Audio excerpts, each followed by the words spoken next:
అప్పుడు అనుకున్నాను, ఏంటి నా ఫుల్ ఎఫర్ట్ పెట్టలేకపోతున్నాను. I think my heart and my soul was on something else. That is what is acting. అది మా జీన్స్లోనే ఉందేమో. ఉద్యోగం మానేశాను.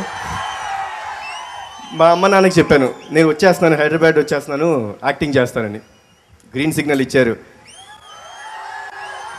అనుకున్నాను అనమాట, ఇంకేముంది రామారావు గారు మనవాళ్ళు వచ్చి ఎరగదీసేద్దామని. Frankly to say, my entry into the cine field was very easy. Ramarao garu మనవాడిగా రామోజీరావు గారు ఆఫర్ ఇచ్చారు, అశ్విని దత్ గారు ఆఫర్ ఇచ్చారు. I'm very thankful to them. But నా 2 సినిమాలు ఫెయిల్ అయ్యేటప్పటికీ బాగా నిరాశపడ్డాను, ధైర్యం కోల్పోయాను, డిప్రెషన్ కూడా వచ్చింది, ఒంటరితనానికి లోనయ్యాను. ఏంటిది చాలాసేపు ఆలోచించాను. ఈ ఆలోచన ఉన్నప్పుడు నాకు ఒకటి గుర్తొచ్చిందండి. మనం ఫెయిల్ అయినా, మనకేమైనా బాధ వచ్చినా, మనసున్న మన లెక్చరర్స్ అందరూ మన వెంటుండి మన భుజం తట్టి ముందు నడుపుతుంటారండి. బట్ బయట జీవితంలో మాత్రం మనమే స్టూడెంట్స్, మనమే లెక్చరర్స్. ఈ ఆలోచనలో ఒంటరిగా ఉంటూ ఆ ఒంటరితనం మీద నాకే ఇసుకొచ్చింది.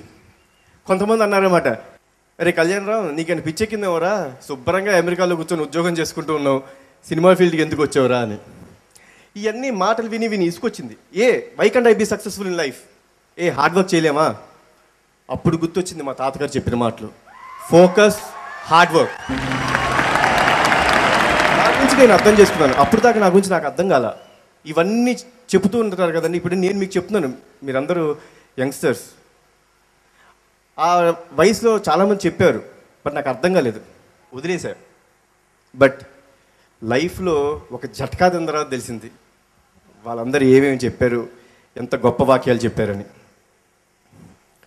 ఆయన చెప్పిన మాటలు ఇన్స్పిరేషన్గా తీసుకొని నాకు సూట్ అయ్యే కథ ఎంచుకున్నాను. 6 నెలలు కష్టపడ్డాం. I work with lot of positive people. వెళ్ళి కొంతమంది ప్రొడ్యూసర్స్ దూడ తట్టాను, ఏమండి కొంచెం ఈ సినిమా సబ్జెక్ట్ చూడండి బాగుంది అని. ఎవరు, ఏముందండి ఫ్లాప్ హీరో, మీరు సినిమా ఏం తీస్తామని. Okay, no problem. హోప్ కోల్పోలేదు. నా మీద నాకు నమ్మకం ఉండింది. అదే నమ్మకంతో Nandamuri Taraka Ramarao arts, NTR arts అనే బ్యానర్, ఎందుకంటే ఆయనే ఇన్స్పిరేషన్ అండి నాకు. నేను ఈరోజు ఉండటానికి కారణం ఆయనే. ఆయన ఇన్స్పిరేషన్తో ఆ బ్యానర్ స్టార్ట్ చేసి కష్టపడ్డాం. 1 సంవత్సరం టీం అందరం కష్టపడ్డాం. With all positive attitude, positive people, positive thinking కష్టపడ్డాం. అండ్ డెఫినెట్గా తెలుసు, అతను ఒక్కడే సినిమా, మీరే చెప్పాలి ఎంత పెద్ద సక్సెస్. ఆ రోజు నేను ఓడిపోయాను, వద్దులే ఇంకా మనకి సినిమా ఫీల్డ్ అని తిరిగి అమెరికాకి వెళ్ళిపోయింటే ఈరోజు మీ ముందు ఈ స్టేజ్ మీద, ఈ డయాస్ మీద నుంచొని మాట్లాడే యోగ్యత ఉండేది కాదు. మీరందరూ కష్టపడండి, డూ హార్డ్ వర్క్. ప్రొఫెషనల్ జీవితంలోకి వచ్చిన తర్వాత ఏదో నేను కోల్పోయాను, ఇంకా నేను ముందుకు వెళ్ళలేకపోతున్నాను అని నిరాశపడద్దు. మీ మీద మీకు నమ్మకం పెట్టుకోండి. డెఫినెట్గా మీ ఫోకస్ ఎక్కడుందో దాన్ని గుర్తించండి. ఫస్ట్ మీ ఫోకస్ ఎక్కడుంది, మీరు ఏం చేయగలుగుతారు, మీ ఎఫిషియన్సీ ఏంటి, ఇవన్నీ మీరు గుర్తించండి. ఇంకొకటి చెప్దాం అనుకుంటున్నానండి. మనకి సక్సెస్ వచ్చిన తర్వాత, చాలామందికి సక్సెస్ వచ్చిన తర్వాత ఆ సక్సెస్ అంతా నాదే, నా మూలంగా వచ్చింది, ఐఎమ్ ఇన్విన్సిబుల్, నా అంత గొప్పవాడు లేడు అనుకుంటారు. వద్దు, అలా అనుకోవద్దు. ఎప్పుడు ఇంకొక స్టెప్ ఎదుగుతానికి ట్రై చేయండి. అదే కోనలో, అదే కోవలో మొట్టమొదటి 3D సినిమా నేను నిర్మిస్తున్నాను. చాలామంది అనేవారు, ఏమండి మనం హాలీవుడ్లోనే 3D సినిమాలు చూస్తాం, ప్రతిసారి we compare our self with Hollywood. Why are you comparing your self with Hollywood?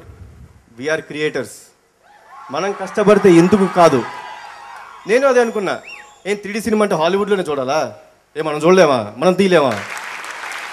దానికోసం 8 నెలలు కష్టపడ్డాను. అమెరికా వెళ్ళాను, హాంకాంగ్ వెళ్ళాను, మా టీం అంతా కూర్చొని రోజు రాత్రి పగళ్ళు కష్టపడ్డాం. 1.5 సంవత్సరాల వరకు ఇప్పుడు దాకా నేను సినిమా రాలేదు నాది. చాలామంది అడుగుతుంటారు, ఏమండి 2 సంవత్సరాల దాకా మీ సినిమా రాలేదు, జనాలు మిమ్మల్ని మర్చిపోతారని. పర్లేదు, నాకేం భయం లేదు. My cinema will talk. నేను తీసిన సినిమా మాట్లాడుతుంది, అదే నమ్మకం నాకు. సో మనం చేసే పని మన గురించి మాట్లాడాలి అంతే తప్పితే మనం ఓ డప్పేసుకోకూడదు.